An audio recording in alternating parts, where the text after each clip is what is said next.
Salut, c'est Trado. Je suis content aujourd'hui de vous proposer l'analyse technique de Neovax. Alors, Neovax, c'est une biotech. Avant de commencer, je vous rappelle les précautions d'usage. Il ne s'agit que d'une analyse technique. Il ne s'agit pas d'un conseil en investissement. Je ne connais pas votre profil d'investisseur. Je ne sais pas si Neovax est adapté à votre niveau d'aversion au risque. Donc, il ne s'agit que d'une analyse technique. Je partage ce que je vois.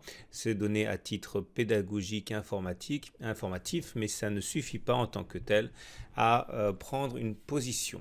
Alors, Neovax est une biotech. Portzamparc a déjà un objectif de quasiment 100% par rapport à l'action qui pourrait atteindre 0,71 euros pour Portzamparc. Et si je parle de Neovax, c'est parce que Sacha Pouget, que les aficionados des biotech connaissent, puisque c'est un des plus grands spécialistes français, considère que c'est une des actions à surveiller de près. Lors d'une entrevue donnée à TradingSat, eh bien, Sacha Pouget considère que, vu les résultats très décevants de son concurrent direct, si les résultats de Neovax, par contre, devaient s'avérer positifs, notamment dans le traitement du lupus, eh bien, il y aurait, je cite, un boulevard pour Neovax. Donc ça mérite que l'on essaye de voir où on en est sur Neovax. Et vous allez voir, la situation n'est pas simple parce que la tendance, elle est clairement baissière sur Neovax. Regardez, on le voit au fait que nous soyons en dessous de la moyenne mobile à 20 semaines qui descend. Vous voyez comme cette moyenne mobile à 20 semaines joue parfaitement son rôle de résistance. On a du mal à passer au-dessus. C'est confirmé d'ailleurs par l'Ishimoku. Vous voyez ce nuage là, quand il est baissier comme ça, on dit qu'on est en tendance baissière. Donc on est en tendance baissière, c'est pas la question. On remarquera quand même que depuis 2 semaines, il y a une montée des volumes un petit peu suspecte qui semble trahir des intérêts acheteurs à suivre de près. Mais bon, il ne faut pas non plus s'enthousiasmer. Pour l'instant, la tendance est clairement baissière. Et ce qui pose problème, c'est qu'il n'y a pas grand-chose pour prendre appui en termes de support. D'ailleurs, c'est un cas d'école assez classique de triangle descendant. Vous voyez, on était à l'intérieur d'une zone comprise entre ces deux lignes bleues.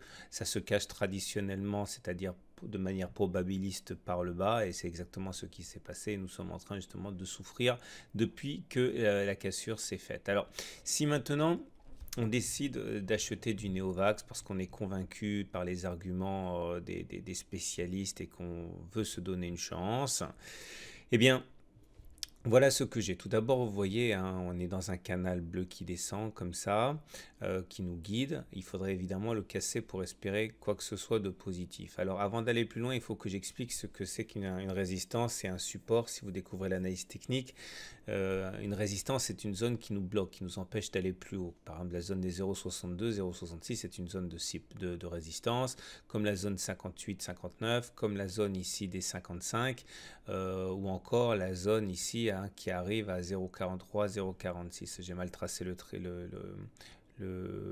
rectangle, en fait c'est 0,44, 0,46 ici.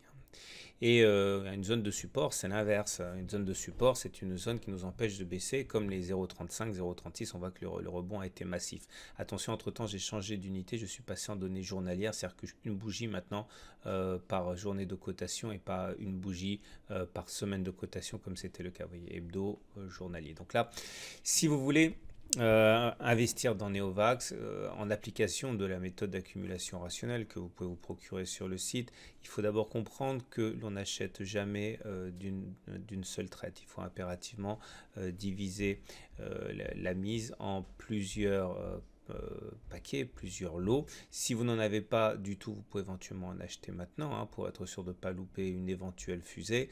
Mais en tout cas, il faut garder de quoi renforcer, soit lorsque l'on revient sur des supports.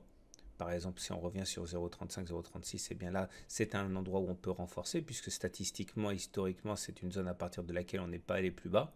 Voilà. Donc on a plus de chances de voir les cours rebondir quand on est sur un support que n'importe où ailleurs. Donc c'est une zone de renforcement. Et autre zone de renforcement, lorsque l'on franchit des résistances, c'est-à-dire que si on franchit la zone bleue, ici aux alentours de 0,4, eh bien ce sera une zone de renforcement. Si on arrive à franchir les 0,46, à clôturer au-dessus de 0,46, ce sera une zone de renforcement. Par contre, il ne faut pas acheter aux alentours de 0,45 justement parce que là, étant donné que c'est une zone de résistance, on risque tout simplement de subir un tir de barrage. De la même manière, il est très dangereux d'acheter à 0,55 puisque c'est des niveaux où les vendeurs donnent de la voix. Par contre, si on clôture au-dessus de 0,55, ça veut dire qu'on a fait sauter le bouchon et qu'on peut effectivement espérer une accélération de la hausse. Donc retenez bien ceci, si vous êtes intéressé par Neovax, 1, il faut diviser en lots, 2, il faut rentrer les lots sur un support ou sur franchissement de résistance, quitte éventuellement à acheter votre premier lot maintenant si vous n'en avez pas du tout en portefeuille. Sachez par contre que si on casse les 0,35, 0,36, le prochain support, eh bien, ce serait une fois de plus le retour sur le bas du canal. Ça dépend où ça se ferait, mais pourquoi pas 0,3. Il faut que vous soyez capable de renforcer sur ces niveaux pour en tirer parti. Ou alors éventuellement cette oblique noire qui pourrait, si elle était atteinte, on ne sait pas si elle sera atteinte, mais en tout cas faire l'objet d'un renforcement. Voilà pour les investisseurs. Maintenant, si ce qui vous intéresse, c'est plutôt le trading de court terme, j'aimerais vous présenter deux choses. Tout d'abord, au niveau des indicateurs techniques, c'est assez encourageant ce qui se passe puisque d'une part, je vais expliquer, les volumes montent, ce qui atteste la présence d'un support. Ensuite, le RSI vient de sortir de sa zone de survente. Vous voyez, il est sorti de la zone des 0,30 et en même temps, il a cassé une résistance ici oblique qui correspond en fait à la résistance oblique que vous avez sur les cours. Eh bien, elle a déjà été cassée par l'indicateur technique RSI. Ça, c'est encourageant parce que il arrive souvent que ça préjuge de ce qui va se passer sur les cours eux-mêmes. Donc, c'est encourageant. Et le MACD vient de croiser son signal à la hausse, ce qui est quand même pas mal aussi. Alors, attention, rien de tout ceci fonctionne à 100%, mais ce sont des signes qui tendent à valider l'idée qu'il y aurait une sorte de rebond au moins technique. Bien sûr, si on repasse en dessous de la zone que j'ai mentionnée précédemment, les 0,34, 0,35 ici, enfin 0,35, 0,36, ce serait invalidé. Mais là, on parle de trading. Alors, si vous voulez vous laisser tenter, je fais un zoom là. L'idée, c'est que quand on fait du trading, il faut impérativement avoir un stop loss, c'est-à-dire un niveau tel que vous maîtrisez votre perte et que vous acceptez de sortir du trade avec une perte contrôlée. Ce stop loss doit être tel que ce que vous avez à gagner soit significativement plus important que ce que vous avez à perdre. En l'occurrence ici, si vous achetez dès l'ouverture aux alentours de 0,37 et que vous visez justement la prochaine zone de résistance ici à 0,43, ça vous donne un potentiel de gain de 16%.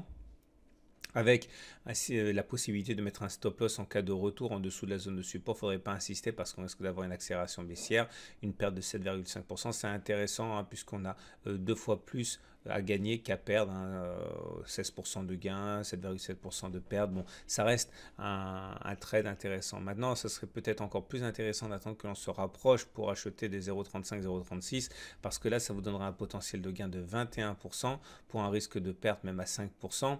Eh bien, ça fait 4 fois plus à gagner qu'à perdre. C'est bien sûr beaucoup plus lucratif. Donc voilà ce que je pouvais dire pour Neovax. J'espère que ça vous a aidé à vous faire une idée de ce que vous pouviez faire. Je vous rappelle qu'il ne s'agit que d'indications de ce que moi je ferai, pas d'un conseil en investissement. Je vous donne rendez-vous demain pour d'autres analyses techniques sur mon site.